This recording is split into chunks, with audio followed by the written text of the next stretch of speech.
Hi, welcome to this edition of Married to Cinema. I'm Brian. I'm Whitney. I love movies. I don't. Well, today is Kane Hodder's 66th birthday. Ooh. Yeah, 66. That's a very crucial number, especially for the horror world. So, One short of the magic number there. well, I don't know what 65 or 67 have to do with magic, but okay. Oh my god. So, I thought, what better way to do this than watch a Kane Hodder Friday the 13th film? And now, since the last couple features we've watched, Whitney hasn't cared for so much, I decided to throw one on that she actually likes more so than most. Sorry, I got a little distracted by the cat there. So we decided to go with Friday the 13th, Part 8, Jason Takes Manhattan. So, last year, as a gift to Brian for birthday, Christmas, something like that, I got us tickets to Scares That Care, which is a charity organized, Horror convention. thank you, horror convention Williamsburg, out of Virginia. Williamsburg. Yeah. Everybody should check it out. They have some really great things, and all their money goes to children battling lifelong illness. Really good program. But I got those tickets because I wanted him to get to meet Kane Hodder. So we actually got like autographs and pictures, and it was kind of cool. Homeboy's a lot beefier than I thought he was gonna be. Not fat, but beefy, like He's beefy and short. yeah, he's short. Yeah, that too. But yeah, a bit about this movie. I won't bother recapping every Friday the 13th leading up to this, so I will just start with the beginning of this one. Jason is once again at the bottom of the ocean, chained up and lifeless.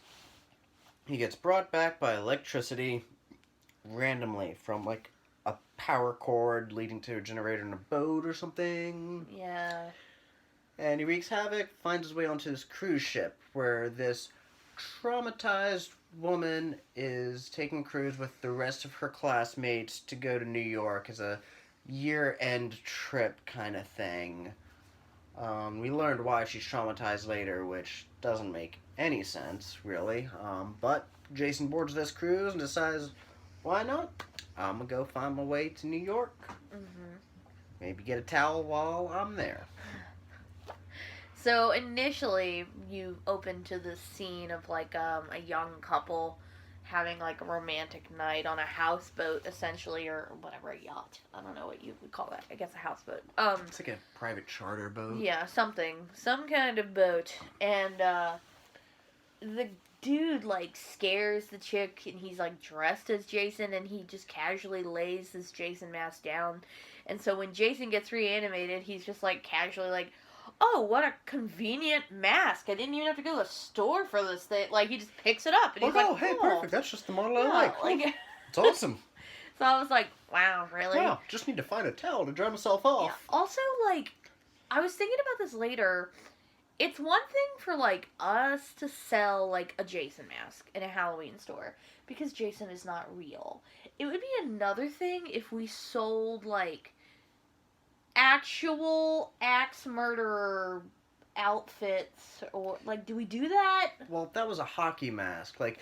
But it was done up like Jason, like creepy, worn out. It was done like the other ones, yeah. I mean, it's basically just like your run-of-the-mill like hockey mask of that era, where it's not like officially licensed by the NHL, but it's a variation on the hockey mask that, I guess, to root it back to, what was it, 1982, 83 when they did part 3, and the production crew just like were having fun with this hockey mask, and Steve Miner was like, yeah, let's use that for his mask. I'm like, you serious? He goes, yeah. And the rest is history. Right. So, we meet this girl on the cruise. Thoughts about, I can't think of what her name is now. Jensen Daggett as Rennie. Rennie, yeah.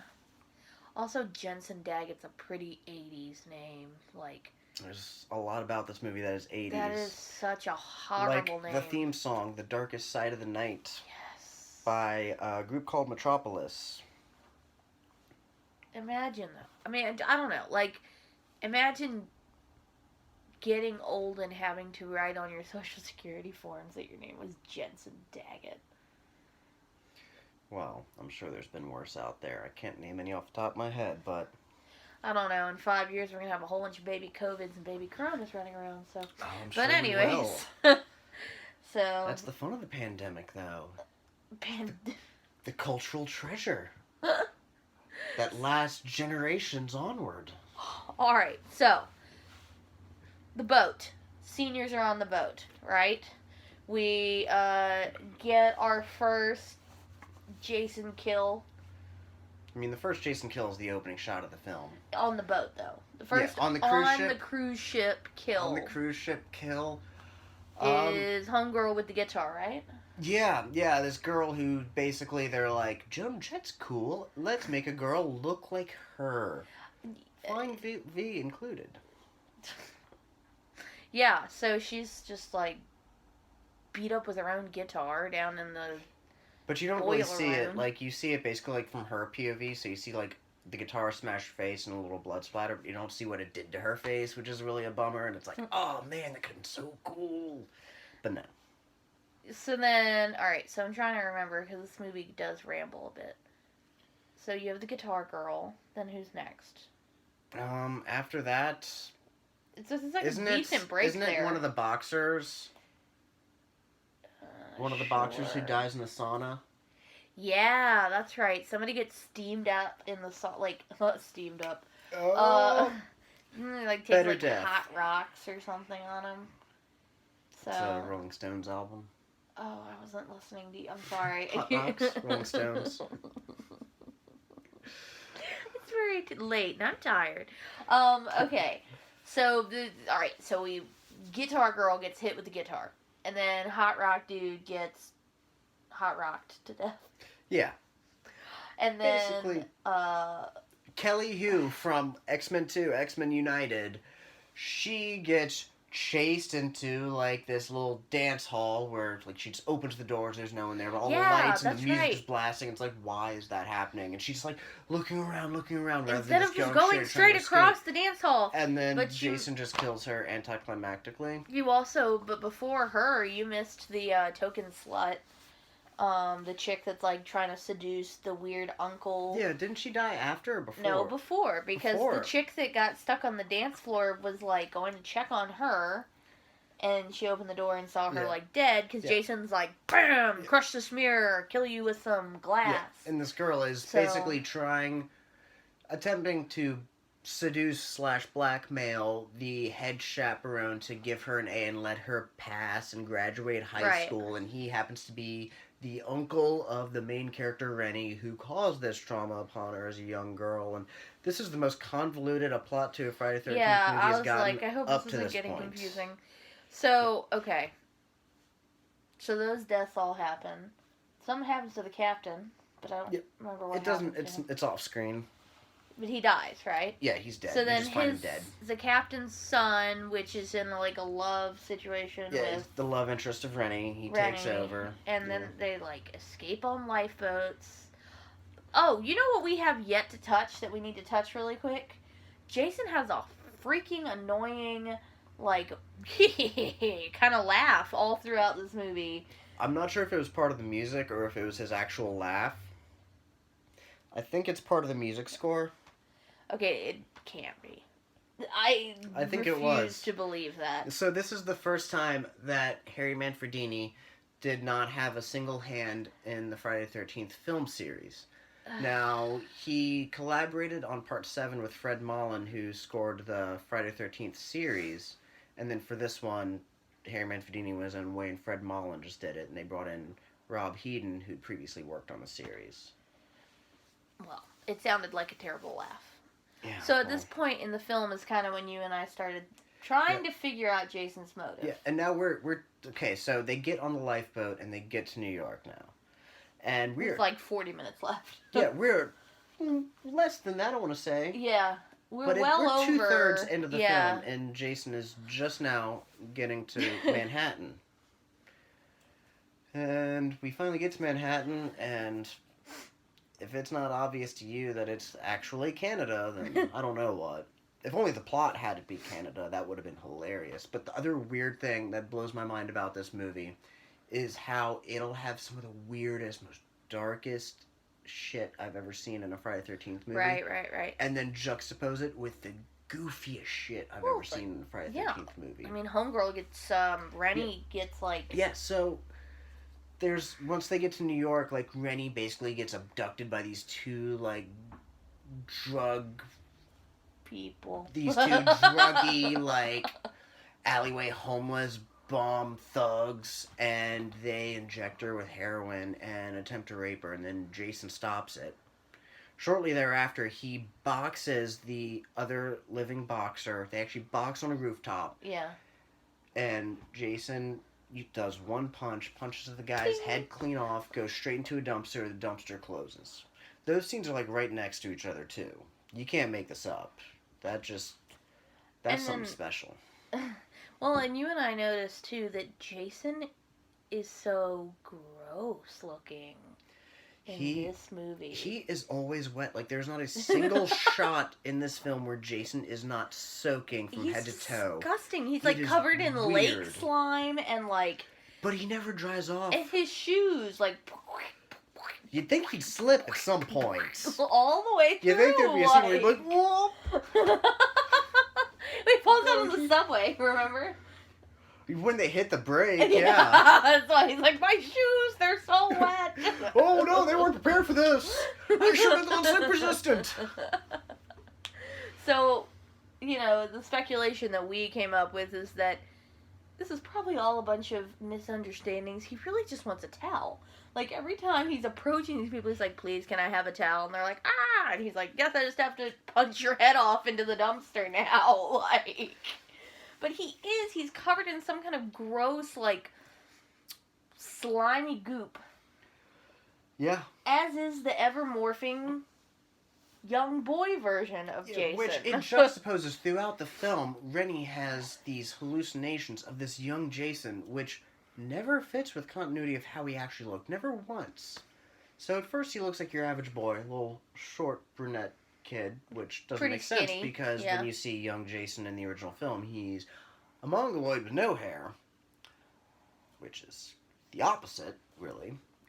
But then it morphs. Then it becomes just like brunette kid with slightly the deformed features, and then it's like deformed but no hair, but he's covered in slime. After a while, they start covering him in green slime, and it's like, where is this slime coming from? Is it the algae from the lake? It's not even the same kid from shot to shot. Because, like, in a couple of the shots, the kid is this, like, slender, smaller kid, and then there's this one shot where it's, he's like a little, very portly child, and it's like, this is a different kid. Like, what are you trying to play here? Like, I don't know. So, and then the weird face that looks like when you pour... Pepsi on a Mento and like it's starting to melt. That's what his face looks like when he takes his mask off. I don't know. It's just some weird stuff. Yeah, and he just has the most like comically like 50s gothic horror streak when he does. He's like, well, and it's like they're down in the sewer, which poor ever soaking wet Jason. It's probably like the last place he wants to be. He's like in the frickin' sewer. I'm soaking wet.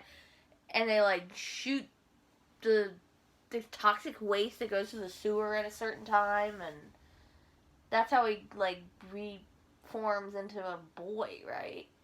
Yeah, the toxic waste turns him back into a boy. This is not the final Friday the 13th film, but it is the final one produced by Paramount. After this, the box office returns were so low. It was at the time the most expensive Friday the 13th with a $5 million budget. For 1989, that was the biggest budget. 1989 or 99? 89 for Takes Manhattan. So then the box office return was just so low that Paramount caved and they sold the rights to Jason. Just Jason, not the Friday the 13th name, just Jason to New Line. So is that what is the next one, Jason? That's why they don't use the name Friday the 13th again until the remake, which is the next one Jason Goes to Hell? Yes, and that that just opens. That doesn't explain anything. It's just like opens, and it's the weirdest one, and I love that one. But unfortunately, we are not talking about that one today. We're talking about Jason Takes Manhattan. Or as I more fondly like to call it, Jason on a boat. Because let's be real, he doesn't really spend that much time in Manhattan. No. It's mostly about, like, Jason on a cruise. And he's kind of irritated because all these seniors are on his cruise ship when he could be playing, what's that thing old people play on the cruise with the stick and the shuffleboard? You know, like... But, yeah. I don't know. But one fun thing about this movie is there's the scene where they are in New York and they're running through the diner and Jason kills this big line cook. So that line cook is played by Ken Kersinger, who played Jason in Freddy vs. Jason. And that was a big thing for Kane Hodder, is that when he was recast for Freddy vs. Jason, that made him extremely depressed. He was very upset by that. So I think it's really interesting that the actor they replaced him with was a guy that who was a stunt guy that he killed in a previous Friday the 13th movie. I don't think of, and I'm not a huge horror fanatic, obviously, but I don't think of anybody but Kane Hodder when I think of Jason. Right? He's the only actor to play him more than once. Yeah. So it's just odd to me that they would make that choice. But it's because Ronnie Hu directed Freddy vs. Jason. He was a Hong Kong director who knew next to nothing about American horror. And he saw Kane Hodder and he goes, he's too short. I need someone taller. So back to that. Kane Hodder wasn't tall enough because Ronnie Hu was too lazy to, like, play with fun camera angles. I want you all to know that when we took a picture with Kane Hodder, we said, yeah, we're going to take a picture with you. And he looked at Brian and he looked at me and he goes, so Whitney, do you want to come sit with me? And Brian had to stand in the background, and I'm not even the horror fan. I was fully expecting that the way to be. Kane Hodder is a gentleman. Well, I got to sit in the picture. But anyways. Yeah, I mean, I wasn't expecting to sit, so. So, rate the movie. Rate this movie? I mean, it's hard for me to give any Friday the 13th movie, excluding the reboot, negative rating. I'm going to give this one, going back and rewatching this again, I've seen this movie I don't know how many times, but even still, I would give this one a solid, I'll give it a 7. Yeah, on my personal rating scale, I'd give it a 6.2. And it's her favorite Friday the 13th. Yeah, it's just not my... I mean, wait till we review something... She indulges all this for me. So, just not this. Yeah. But yeah, I would say 6.2. I would rewatch it. It is reasonably interesting. Yeah, and she selected the photo we had Kane Hodder sign and all of this movie. She loves this movie, but even then she'd still give it a 6.2. Do you have the photo? Do I have the photo? Well, let's see. Got this Crystal Lake Memories book here about the history.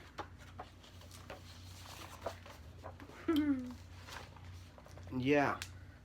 Bullshit. And there is the photo, which she picked.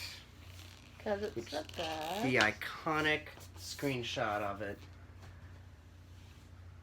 But it made her happy. It's a way for us to share interest, because I'm the one who loves it and she tolerates it, and if she likes this more than some of the rest, then so be it, because Thanks, we have to pick our battles in this one, and we have to make sacrifices. That's what love is about. Don't get mushy on us. So... If I get mushy talking about Friday the 13th Part 8, Jason Takes Manhattan, then God, I deserve some sort of reward for that. That'd be impressive. So is that Key Jason to the City? Key to the City, maybe? So is that Jason on a boat? Jason Takes Manhattan? That certainly was Jason Takes Manhattan. I don't think there was anything else I wanted to say about it. What about you? I think I'm good. I think... Yeah, I would like to note this might not be airing. We might not upload this on his birthday, but it'll be available after we are filming this on Kane Hodder's birthday, which is why we selected this one. Mm-hmm. I thought it'd be good, especially because, like, I'm just all about the Friday the 13th and the horror. Mm-hmm. That and pretentious art house. And she's all about Disney. Yeah, my aunt pointed out, because my aunt is watching these videos. Isn't that exciting? Oh, wow. So say hi to Jenny.